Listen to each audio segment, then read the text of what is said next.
My name's Ian Gardiner. In 1982, I was the officer commanding X-ray company, 4-5 Commando Royal Marines, based in Arbroath. X-ray company was one of the 3 rifle companies in 4-5 Commando.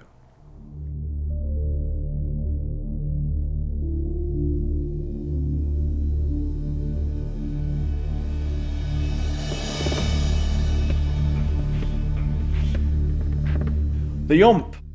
To begin with, we had a 600-foot ascent up out of Port Stanley, on a track admittedly. That was hard.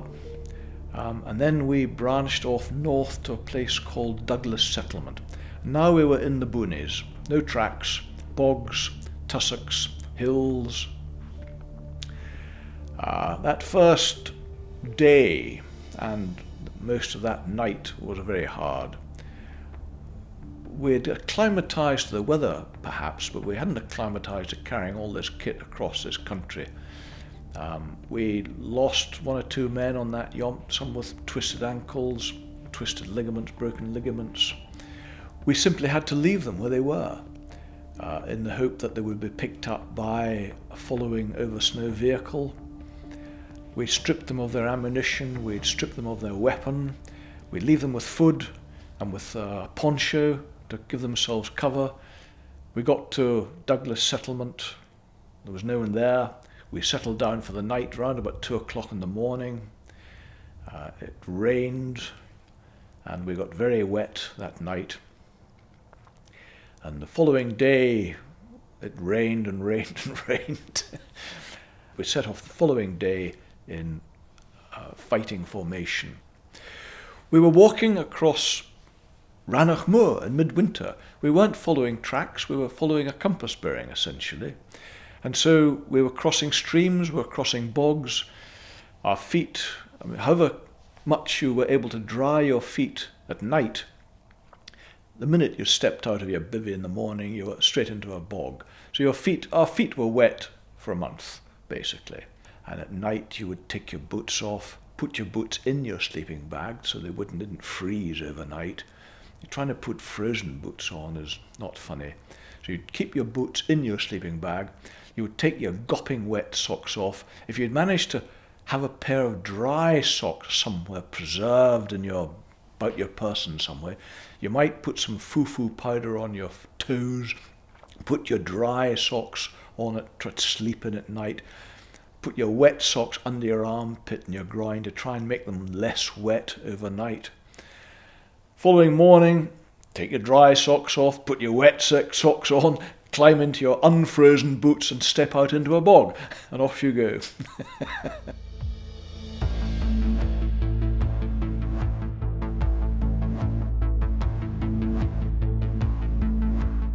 We knew that time would be of the essence because HMS Glamorgan, a wonderful asset that she was in danger of being hit by an Exocet missile if she were found there in daylight. We knew there was a land-based missile system on the coast waiting to pluck off plums just like her.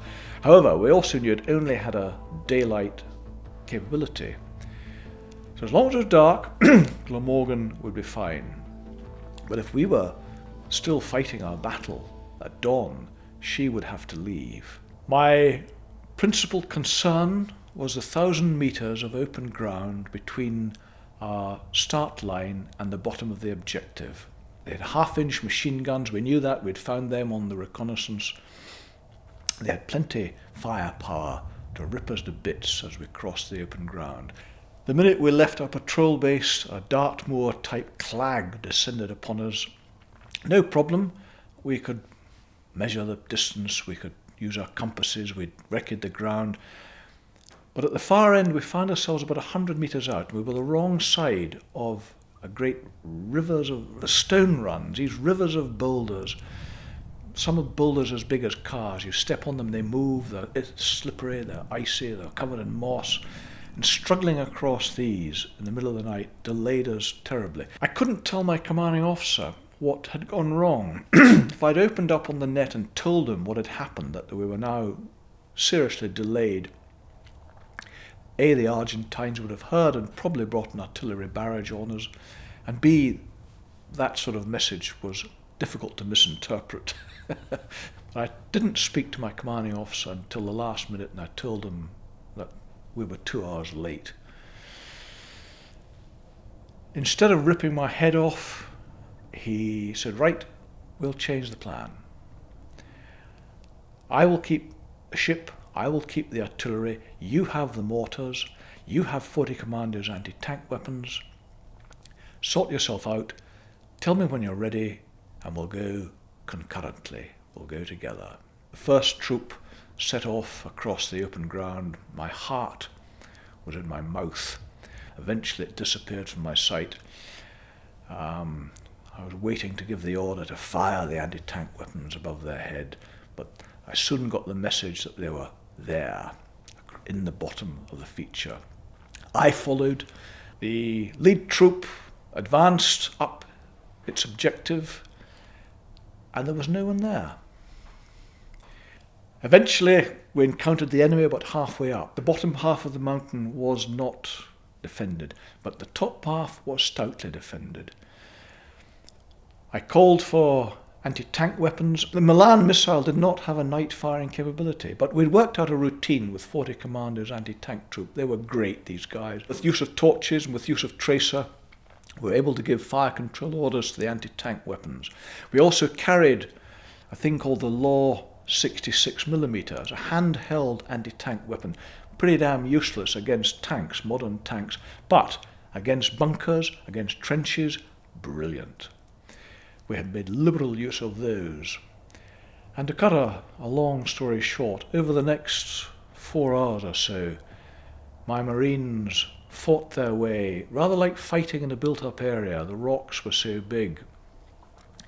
Fought their way, teamwork, grenade, follow in, cover each other. They went in, one man going one way, one man going another, bit by bit. The noise, the chaos, you don't know which bang is friendly, which is enemy. Any night vision that you might have started with is instantly wrecked by the illuminating shells, theirs or ours. Communicating, very difficult. Men get deafened by the noise, the aerials get shot off, get broken, men get wooded, taking cover. The only sure way of communicating with a man in circumstances like that is to thump him in the back and bellow in his ear. And some 4 or 5 hours later, my Marines cleared the top of the hill in a snowstorm, in the mist, of the Queen's enemies at the point of the bayonet. And I can hardly believe that we took no serious casualties. Only 2 of my men were wounded, and that was very lightly. But now, here I was on top of this mountain, having fought a furious battle with the same number of live Marines that I started. Well, not a day passes without a humble, grateful thought for that.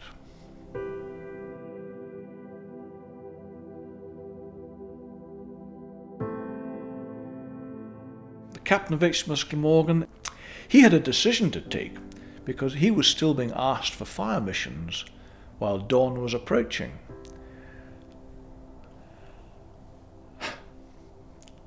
He had more men in his ship than we had fighting on Two Sisters. We'd already lost 2 ships to Exocet missiles. We didn't want to lose any more. And yet he also knew that our battle was key, and he waited to the very, very last possible moment, and then off he went. But of course that's exactly the opportunity that the missile aimers were waiting for. The first glimmer of first light, there he was, and indeed he was hit with an Exocet missile. And I'm very conscious that more than 3 times the number of sailors were killed at sea in our battle for the Two Sisters than were killed on land. And the self-sacrifice that the Navy made for our battle should never ever be forgotten, and I never will forget it.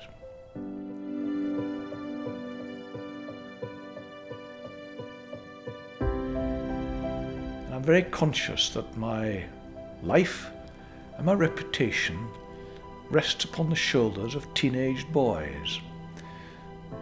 Lance corporals, marines, second lieutenants.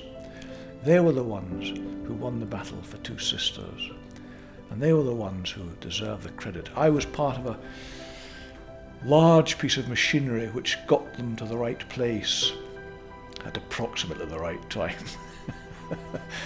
with the right equipment, mentally, physically, spiritually prepared to do their jobs. But ultimately, they had to do the business. They did their jobs. They won the battle for Two Sisters.